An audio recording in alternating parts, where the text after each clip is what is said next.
இது மகிமை நேரம்.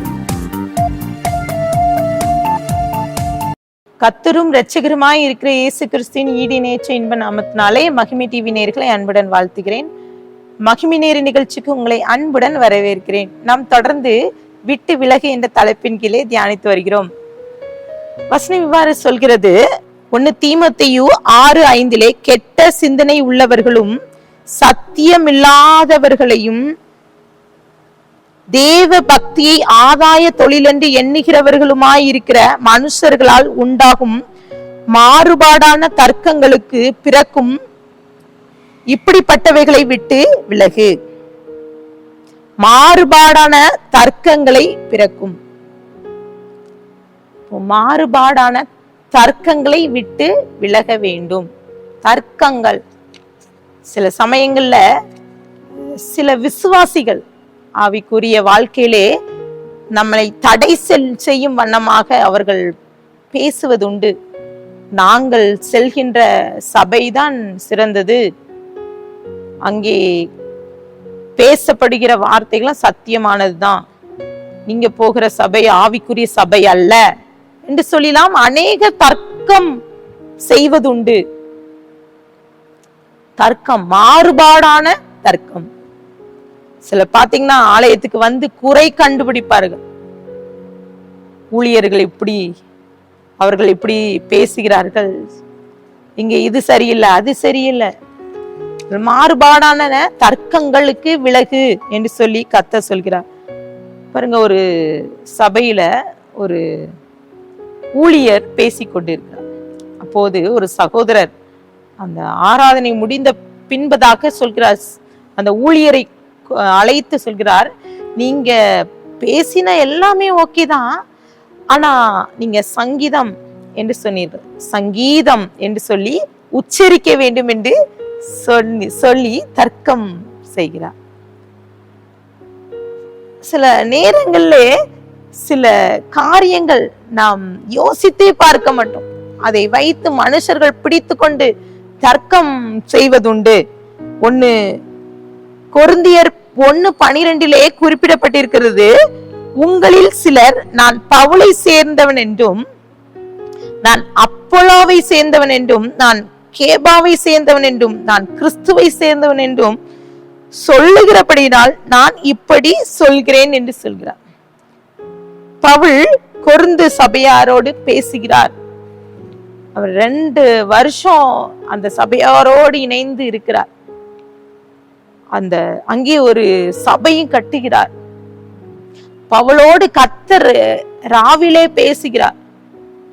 அவர் சொல்லுகிறார், இந்த இடத்துல எனக்கு இந்த பட்டத்துல அநேக ஜனங்கள் எனக்கு உண்டு, பயப்படாதே, மௌனமாய் இராதே என்று சொல்லி, நான் உன்னோடு கூட இருக்கிறேன், நீ தைரியமா பேசு என்று சொல்கிறார். பவுலை அனுப்புகிறார். அங்கே கொரிந்து பட்டணத்துல ஜனங்கள்லாம் இரட்சிக்கப்படுகிறார்கள்.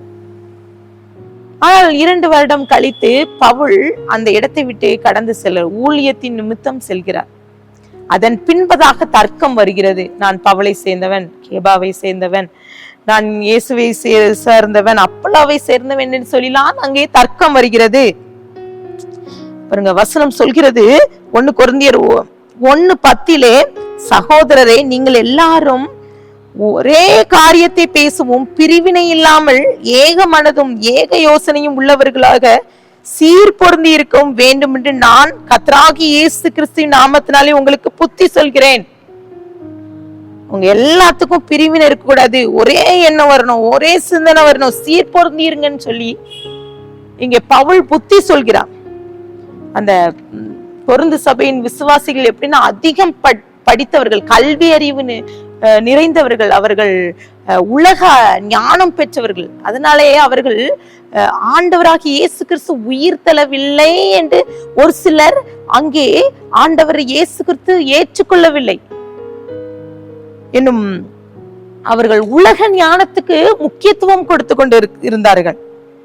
அங்கே பவுல் உண்மையாய் ஊழியம் செய்தார்.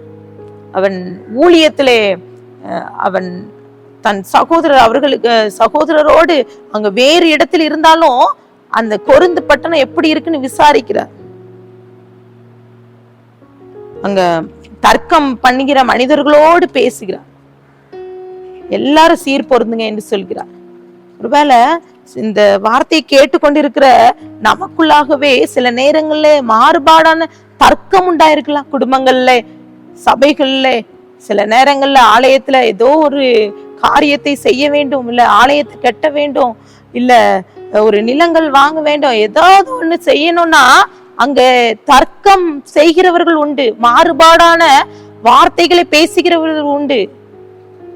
ஆலயத்தை கட்டக்கூடாது, இதை சபையில இதை செய்யக்கூடாது என்று எழும்புகிறவர்கள் அநேகர் உண்டு.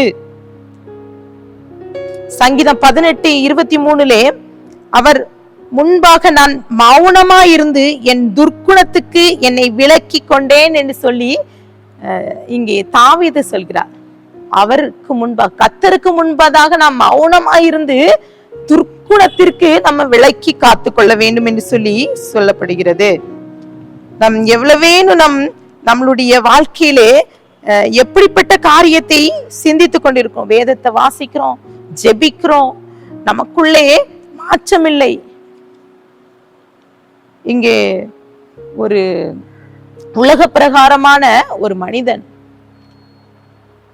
ஆவிக்குரிய ஒரு மனிதன், நமக்குள்ளே வித்தியாசத்தை கர்த்தர் காண்பிக்கிறார். உலக பிரகாரமான மனிதனிடம் நாம் பேச முடியாது. ஆனா கர்த்தர் நமக்கு அநேக காரியத்தை வேதத்தின் மூலம் நமக்கு கற்று தருகிறார். நம் மாறுபாடான தர்க்கம் நமக்கு இருக்குதுன்னா அதை விட்டு விலக வேண்டும் என்று கர்த்தர் நம்மோடு பேசுகிறார். ஆண்டவர் சமூகத்துல ஒப்பு கொடுத்து ஜெபிக்கலாமா? அன்பின் பிதாவே, மெய் ஸ்தோத்திரிக்கிறோம். எங்களோடு பேசியிருக்கீங்க. மாறுபாடான இருதயத்திலிருந்து, இந்த காரியத்திலிருந்து எங்களை விட்டு விலகும்படி இன்றைக்கு நாங்க ஒப்பு கொடுக்கிறோம்ப்பா. ஒருவேளை எங்களுக்குள்ள இருக்கிற மூர்க்கங்கள், தர்க்கங்கள், கோபங்கள், இதுல இருந்து எங்களை விட்டு விலகி எங்களை ஏசப்பா முடிய பிள்ளையாக எங்களை மாற்றி உமக்காக ஆவிக்குரிய வாழ்க்கை இன்னும் வளர்ந்த பிறகு கிருபிதான் துதிக்கான மகிமையெல்லாம் நமக்கு ஏறடிக்கிறோம். மீப்பர் மூலம் கேட்கிற பிதாவே, ஆமேன்.